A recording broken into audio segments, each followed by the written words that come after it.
kemudian yang teori kebenaran keempat ini yang sangat penting untuk Anda ya. Yang namanya teori kebenaran konsensus.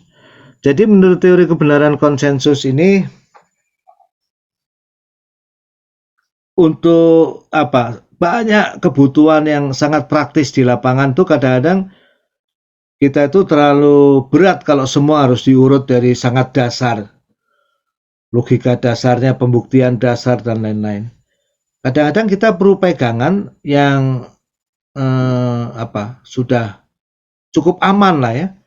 Jadi menurut teori kebenaran konsensus ini, there is no standard higher than the assent of the relevant community. Jadi untuk hal-hal yang bersifat praktis dan perlu penerapan langsung tuh diperlukan standar-standar kebenaran yang sudah di-approve oleh komunitas. Misalnya untuk telekomunikasi itu terkenal ITU, International Telecommunication Union. Jadi blocking probability untuk seluler harus berapa, tata aturan protokol harus bagaimana dan lain-lain. Itu diatur oleh standar-standar ITU itu. Ya.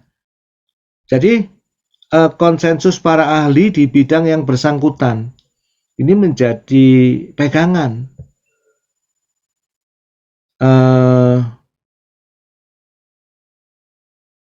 Kalau kita mengikuti perkembangan vaksin itu, bagaimana sebuah vaksin dikembangkan, harus mengikuti kriteria apa saja, prosedurnya seperti apa, ini nggak sembarangan ya.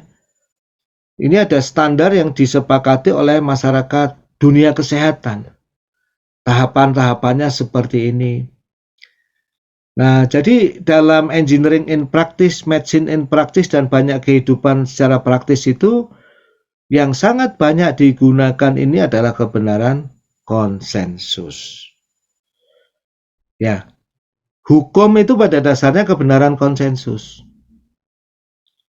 Jadi kalau kita misalnya mengatakan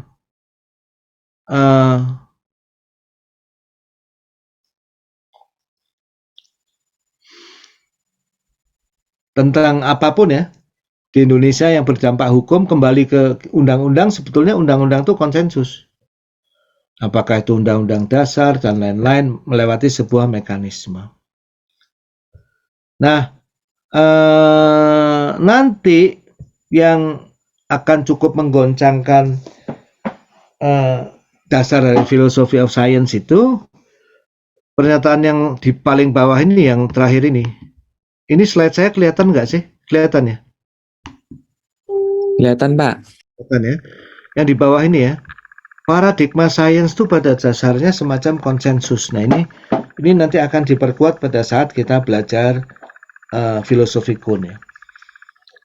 Nah tapi sebelum itu mari kita lihat konsensus-konsensus yang sangat banyak digunakan di dunia IT dulu.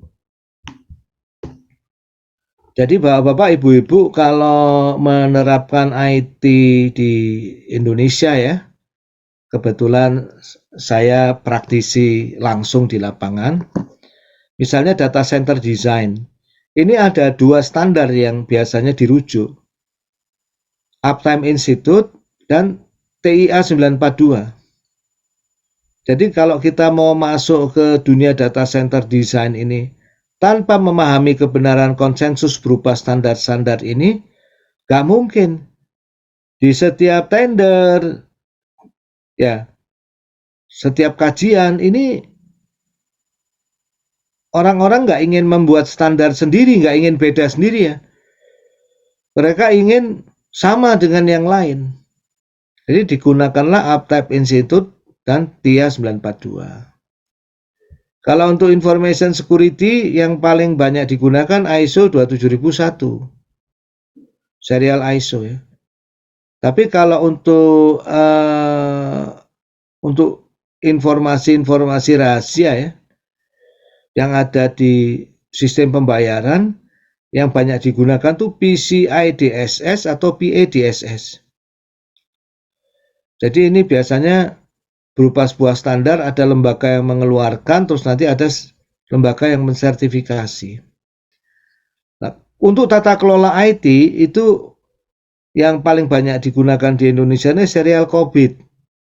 Saat ini yang banyak digunakan dan sudah di-approve Kementerian BUMN itu COVID 5 2019. Kalau untuk data manajemen, kita mengenali DMBOK ya, dari data manajemen. Nanti untuk perlindungan data private tuh ada khusus lagi standarnya. Nah, jadi in practice nanti sebagai engineer, salah satu Anda bisa menerapkan secara efektif bidang-bidang keteknikan itu harus paham betul kebenaran konsensus yang ada yang melandasi praktik bidang keteknikan yang kita geluti. Ya. Untuk yang mulai aktif di AI, Artificial Intelligence dan Machine Learning, saat ini salah satu isu kebenaran konsensus yang harus mulai dicermati adalah isu AI governance, tata kelola Artificial Intelligence. Hati-hati banget ya, karena nanti pada saat Anda mau menerapkan, Anda dituntut AI governance, dan sekarang sudah mulai jadi pembicaraan. Negara-negara di dunia, para ahlinya mulai mau mengambil konsensus AI governance-nya seperti apa. Nah, yang paling bahaya kalau kita menemukan suatu atau berisiko ya, menemukan sebuah kebenaran baru yang melanggar konsensus yang ada. Nah, ini hati-hati nih, gitu ya. Seberapa yakin kita dengan kebenaran baru itu ya. Ini contoh lain ya, untuk IT Service Management biasanya digunakan serial ISO 20000. Ini udah cukup banyak industri di Indonesia mengadop ini. Kalau versi Inggrisnya namanya ITIL dulu, IT Infrastructure Library. Ya, untuk quality management kita tahulah sangat terkenal ISO 9000, tapi quality management untuk software itu ISO 25000. Kemudian untuk aset manajemen, IT asset management dan aset manajemen, misalnya ini seperti PT KCIC itu, Kereta Cepat Indonesia Cina, itu pasti nanti pendaftaran asetnya pakai apa. Nah, gitu ya, PT KI dan berbagai perusahaan perbankan maupun industri lain ini perlu aset manajemen. Yang standar dunianya, konsensusnya yang digunakan adalah ISO 55000. Dan masih banyak lagi. Untuk data science misalnya, salah satu siklus data science yang terkenal nanti mulai di accept banyak pihak adalah siklus CRISP-DM ya. Mulai dari business understanding sampai evaluation dan deployment. Ya, ini adalah gambaran betapa penting nanti in practice ada sesuatu yang namanya kebenaran konsensus.